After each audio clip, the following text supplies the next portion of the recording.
Con nuestra agenda académica. A continuación recibimos de manera virtual al doctor Eric Stafne de la Mississippi State University, Estados Unidos. Nos hablará sobre sistemas de producción en Estados Unidos. El doctor Stafne es licenciado en Ciencias con énfasis en Silvicultura de la Universidad Estatal de Michigan, máster en Ciencias con énfasis en Horticultura y doctor en Ciencias Vegetales de la Universidad de Arkansas. Actualmente es profesor e investigador en la Universidad Estatal de Mississippi, especializado en la producción y manejo de cultivos de frutas. Welcome, Dr. Stafne. Thank you very much. Can you hear me fine?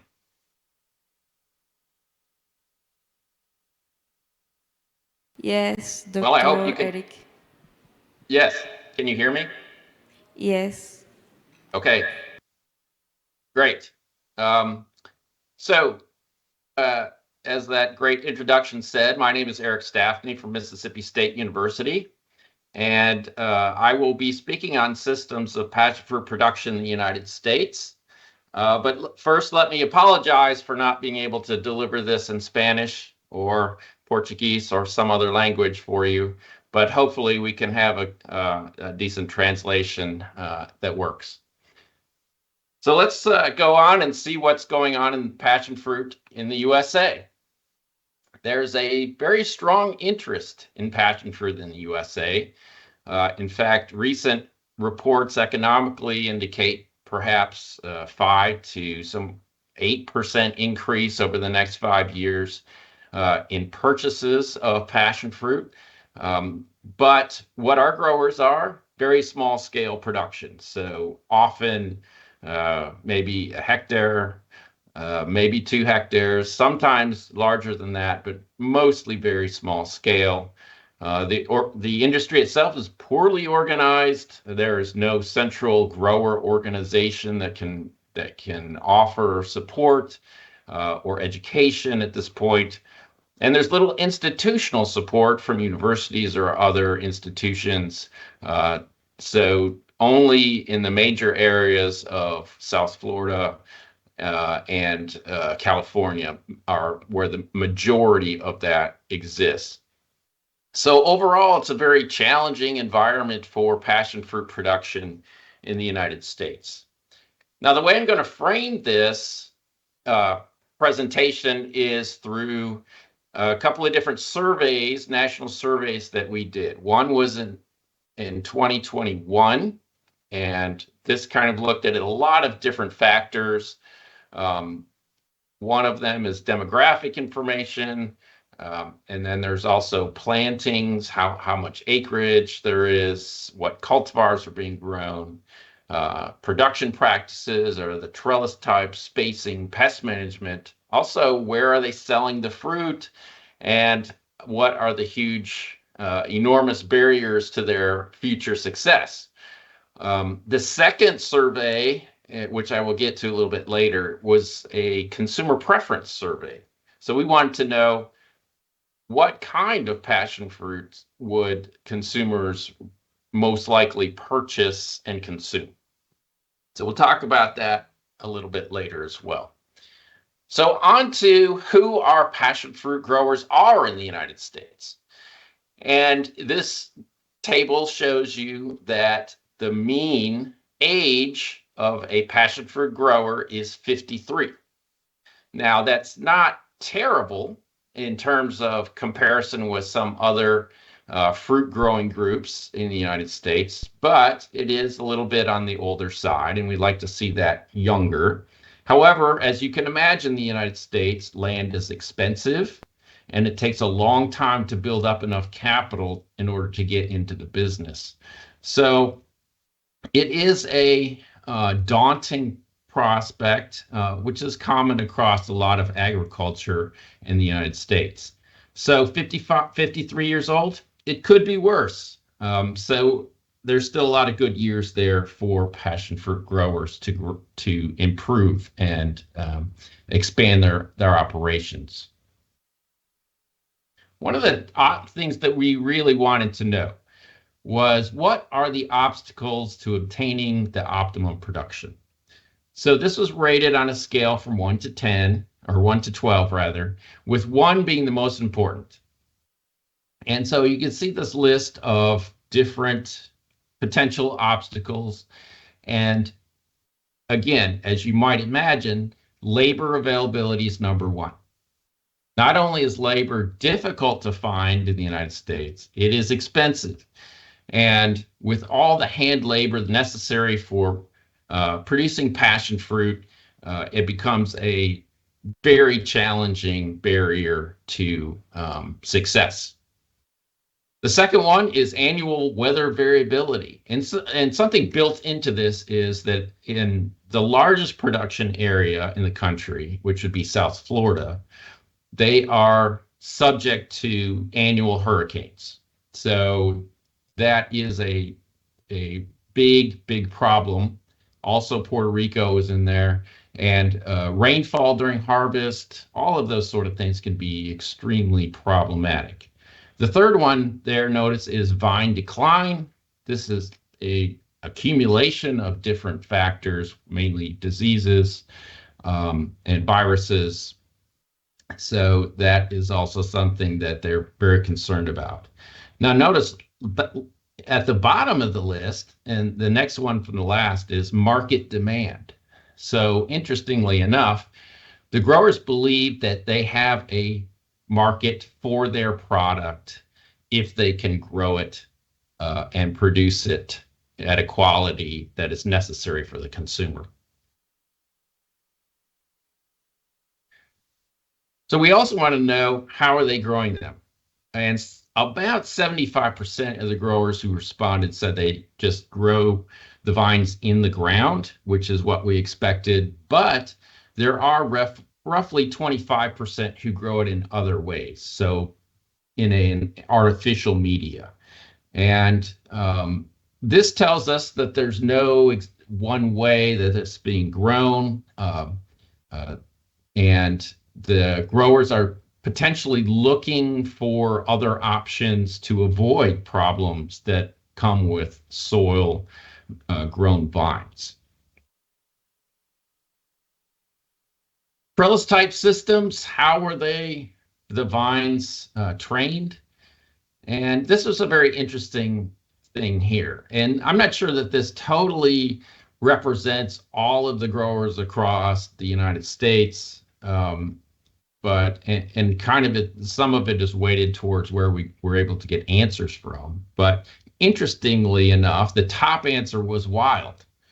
And so vines that are escaped and grow on fence rows or on buildings or some other manner. So this is probably driven by responses from Puerto Rico and Hawaii in tropical areas.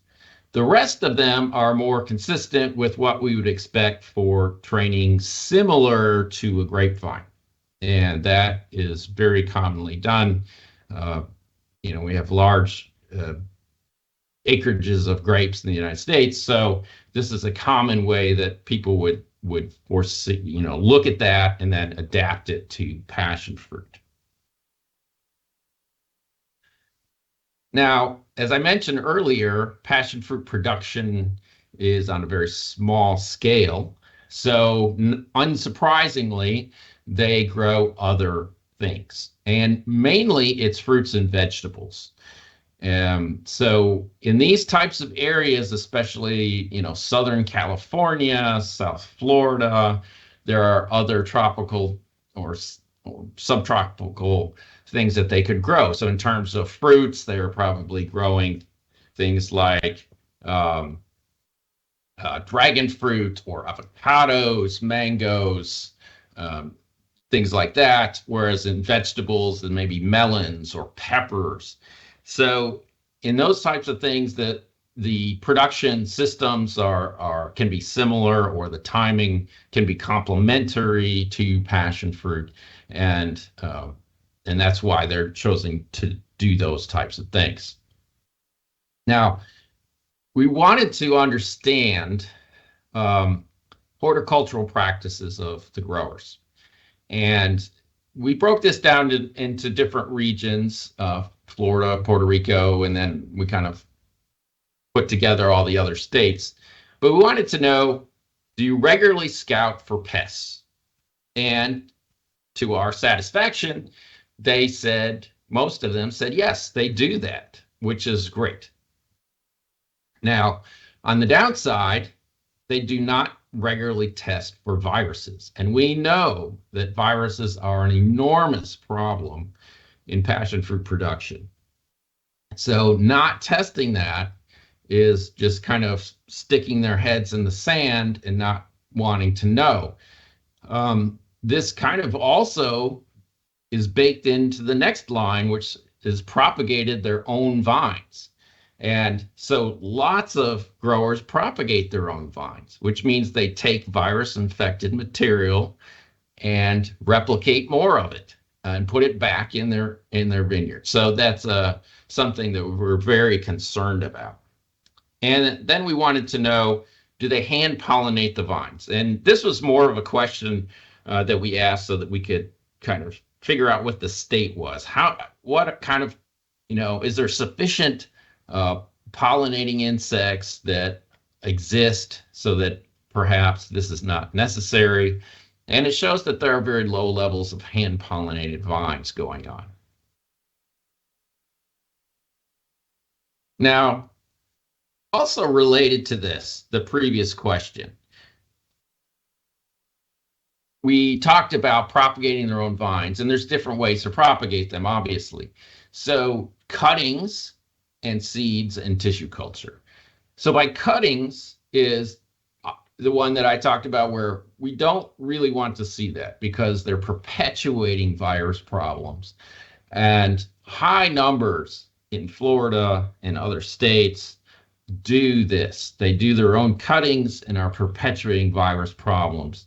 That's a lower number in Puerto Rico, because Puerto Rico does mainly by seeds, and then they can circumvent a lot of these virus issues that way. And why they do it this way versus Florida, we didn't ask that, but lower numbers seeds. And of course, with seeds, you can get segregation. So you can get different traits and not true to type vines. So that is also an issue that needs to be dealt with. But in some cases, that may not be a concern. Tissue culture, very, very low numbers of tissue culture plants being purchased and put out in vineyards. And the reason for this is twofold. One is that it can be expensive and there's a cost associated with purchasing these. And the second is availability. There's virtually almost no availability of tissue culture plants for the broader market to use. Now, some of the main pest concerns, we divided into insect, disease, and weeds. And in insects, as is not surprisingly, the number one was caterpillars, and number two was worms. And I suspect that both of these are the same thing. So most of what the concern was, different butterfly species larvae. And in the disease, we saw fusarium wilt, and then a lot of other fungal diseases. But also, interestingly enough, in the middle, you can see that viruses were only named 2 times. And this could be because the growers don't understand what the symptoms of the virus are, or not even sure what to look for. So I think that's an education point where we can make some headway. And of course, there's lots of different diseases or weeds that also exist depending on the location. So what about yields? In Florida, I mentioned that they have difficult seasonal aspects with rain, with hurricanes. So yields are on the lighter side, and they have a large amount of unmarketable fruit due to conditions of high humidity and rainfall during harvest and all kinds of different things, insect problems, disease problems. So we see that that is something where we can potentially improve that. Puerto Rico is much, much lower at 7%. Now, Puerto Rico grows different kinds of passion fruit, and we will talk about that in a minute. But they have higher yields and much less loss. So point of sale, where are they selling them in the United States? And most of this is directly to consumers as fresh fruit. So it goes direct to consumer through a farmer's market or a roadside stand, or they sell the fresh fruit directly to a restaurant or online. So they package it and send it through the mail. Very few other options in terms of processing, might be juice, wine, those sort of things. But for the most part, that's very, very small. Now, the second survey that I mentioned is that we gave consumers an option. We wanted to know, what would you prefer to buy? So we had all kinds of different combinations, and this is just an example one. So we had yellow passion fruit, we had purple passion fruit. Is it imported? Is it product of the state, local? Is it organic? What is the price? And if you notice as well, the red one is wrinkled. So we wanted to know that is, what is the preference for or against that too? And that the results of that will be published soon. Demographic segregation, we did see a lot of red versus yellow fruit color preferences, local versus imported, and conventional versus organic management. And like I say, we'll get the results of that out fairly soon. And I think it's really interesting, and we'll be able to offer some targeted marketing advice for passion fruit growers in the United States. So what is being grown? There's a lot of now, you'll notice that these percentages do not add up to 100 because they overlap. Some growers grow both types. But in Florida, it's primarily purple type. So Pasiflora edulis, Forma edulis, or Panama types, the hybrids. And Puerto Rico is primarily yellow. And what we found is that Hispanic populations in the United States prefer the yellow, and the most everyone else prefers the purple type. So that's an interesting dichotomy there that I think that's worth looking into further. So we're almost to the end here. What are the most preferred needs of the passion fruit growers for new cultivars? We have a situation where we have very few cultivars. Growers are selecting out of their own vineyards to create cultivars. And so what do they really need? The number one thing that they wanted was larger fruit. And not surprisingly, some of the purple types are on the smaller side, and maybe they're wishing to bump that up. But some of the red Panama types are quite large. Disease resistance is also very important, along with higher yields. So those are all things that we think can be useful to breeders within the United States, if they exist, and perhaps outside the United States as well, what we're looking for in terms of our production here. So if you want to read more about these and more detail about the practices, the production, you can go to Hort Technology. These are all open access. So Hort Technology, and there's the issue number. And then my colleague Ben Posadas and others published the second half of the survey in Technology and Horticulture, which is a different journal, but they're both open access and you can get them online. The third one with consumer survey is to be determined. We are having a meeting next week to finalize it and submit it to International Journal of Fruit Science. And I will send, if you want those journal articles, you can't get them online, I will send them to you. Just send me an email. And thank you. Obrigado, merci, and gracias. And that's my talk for today. I'd be happy to take any questions. Thank you, Dr. Eric, for your valuable remarks. Here we have a question from our public.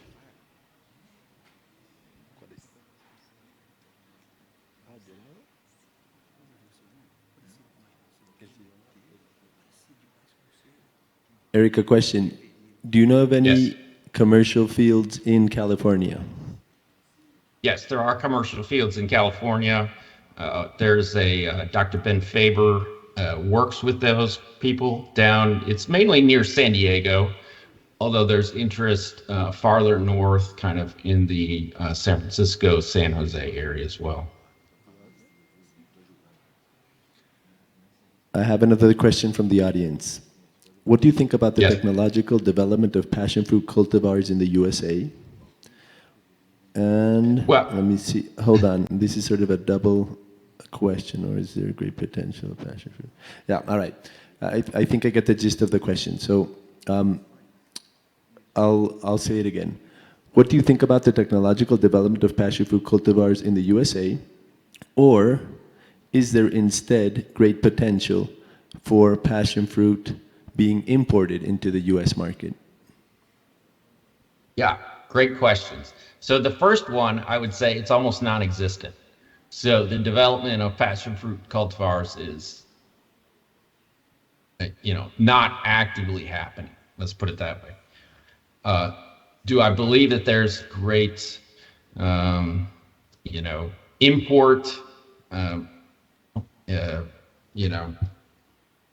Yes, I do. I think that there's a high demand, and there will continue to be demand for passion fruit as a fruit, and for cultivars if we can get it into our pipeline and to the growers. I think that those would be very valuable things, since there is no passion fruit breeding currently being done, and if there is, it's very far away from actually releasing any commercial varieties. Okay, thank you, Dr. Eric.